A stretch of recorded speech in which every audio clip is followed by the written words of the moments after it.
जालनामध्ये भाजप शिवसेनेमध्ये श्रेयवादावरून आता झुंपलेली पाहायला मिळते। पीआर कार्डच्या सर्वेच्या उद्घाटन फलकावरून आता वाद निर्माण झालेला आहे। फलकावर अर्जुन खोतकरांचं नाव असल्याने शिवसैनिक आक्रमक झालेत। नामफलकाला शिवसैनिकांनी काळं फासलेलं आहे।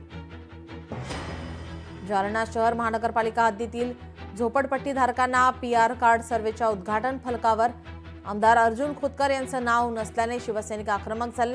शिवसैनिकांनी शहरालगत असलेल्या चंदनझिरा परिसरात पालकमंत्री पंकजा मुंडे यांच्या हस्ते उद्घाटन झालेल्या नामफलकाला काळं फासून तो फलक काढण्यात आलाय। त्यामुळे आता स्थानिक स्वराज्य संस्थेच्या निवडणुकीपूर्वीच महायुतीतील वाद चव्हाट्यावर आलेला आहे।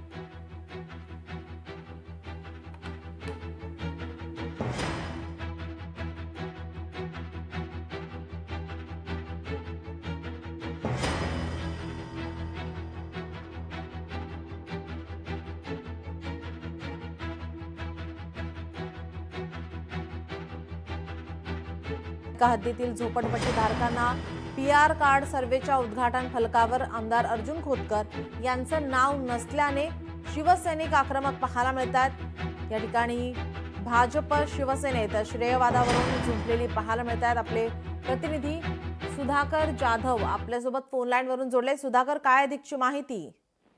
नक्कीच नीलम, आपण जर पाहिलं तर जालना शहर महानगरपालिका हद्दीतील झोपडपट्टी धारकांना पीआर कार्ड सर्वेचा उद्घाटन फलकावर आमदार अर्जुन खोतकर यांचं नाव नसल्यानं शिवसैनिक आक्रमक झाल्याचं पाहायला मिळालं आहे।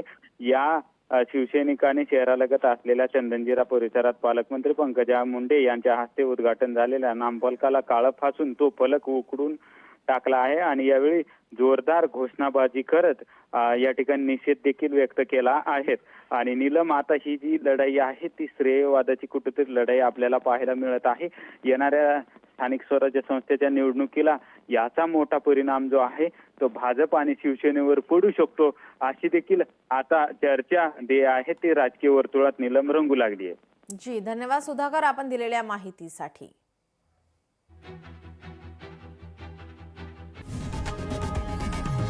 लोकशाही मराठी ऐका, पहा, जागरूक रहा।